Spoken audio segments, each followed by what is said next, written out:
character we've seen in the show, I think Sera is one of the better handled characters. The battle she has with herself in her mind, the reality-breaking realization that she has when a sinner has proven to be able to be redeemed. In the first season, I already could tell she was going to be an extremely interesting character. Exterminations were clearly something that she was already reluctant to allow, but felt like she needed to do. Based on her and Emily's interactions, I get the impression that the sisters were newer to their positions of authority when this all started, and Sera felt this immense pressure to seem confident in her decisions. She didn't want other angels to see her as timid or think that she takes too long to make a choice. Her protective nature of Emily showed how she didn't want her to feel the same things that she did. Overall, she was a pretty mysterious character here, but we got to see more of her in season 2, which, yes, I was very excited for. She's a lot more flustered about the appearance of Sir Pentious than anyone else, and especially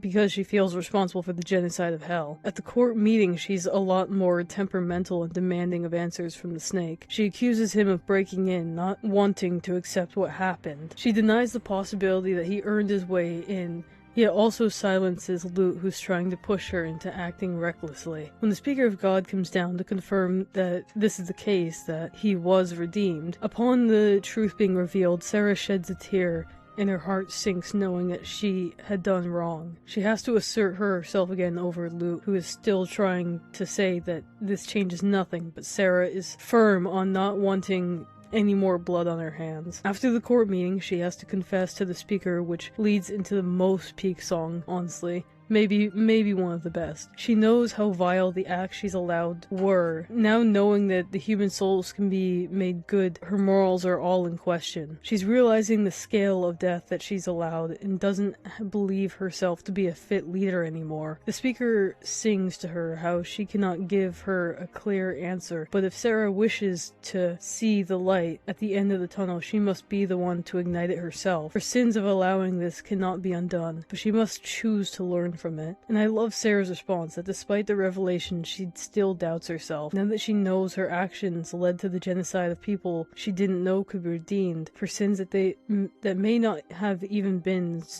that grand, she fears that she might make the same mistake again. But if she tries to step down and cancel all future exterminations, she fears that they might attack when they least expect it. And the Speaker reminds her that she can't hide from what she's done. She must reflect on what's happened. The Speaker then replies with, time will continue to move on and it won't stop for her. And even if Sera is uncertain of what to do, what is right and wrong, she must be able to bear the cross and continue forward. She must keep going. Sera pleads for pity, begging for the guidance of God, and she needs some sort of clear direction in a time so uncertain. The Speaker tells her these choices were made by other voices, leading me to believe that Sera did not truly want the genocide, that maybe Adam and Lute made her feel like there was no other way, and so her consent really meant nothing. I love too when she says that she can only atone and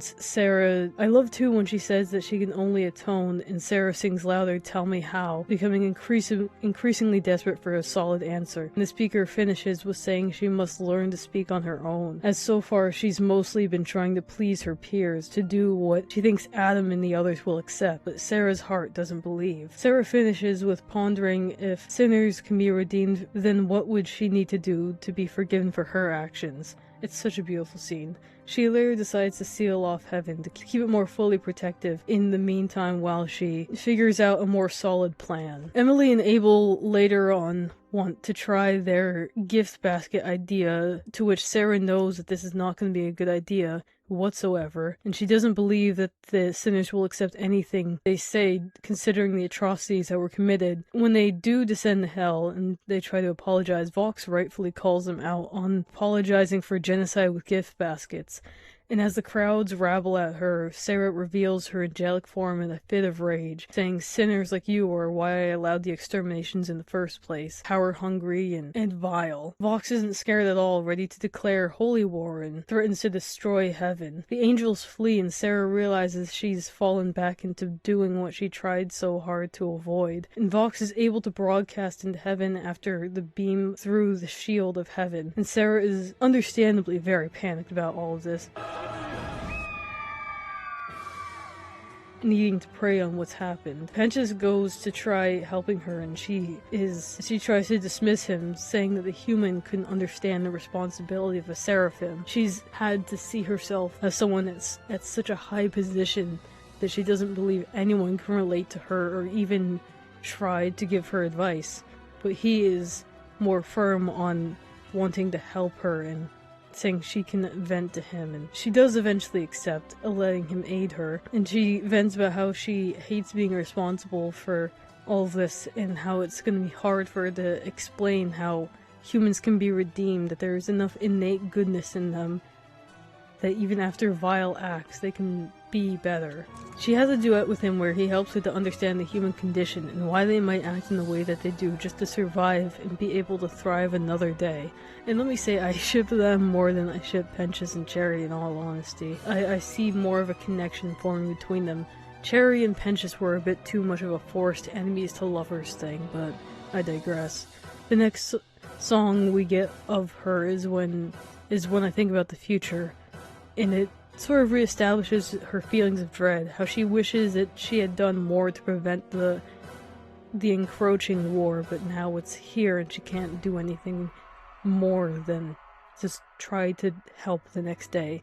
She ends the part of her song praying that the end is not near. And when the ending does come, she's helping with organizing stuff, and she allows Emily to go down to hell to try to help with what's going on, the chaos down there. So overall, I think Sera is a character with really good writing, and I look forward to seeing her in the future seasons.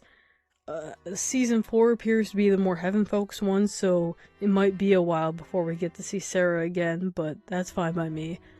Out of all the characters, it's a little bit surprising that she's the one that feels like is the most well-developed.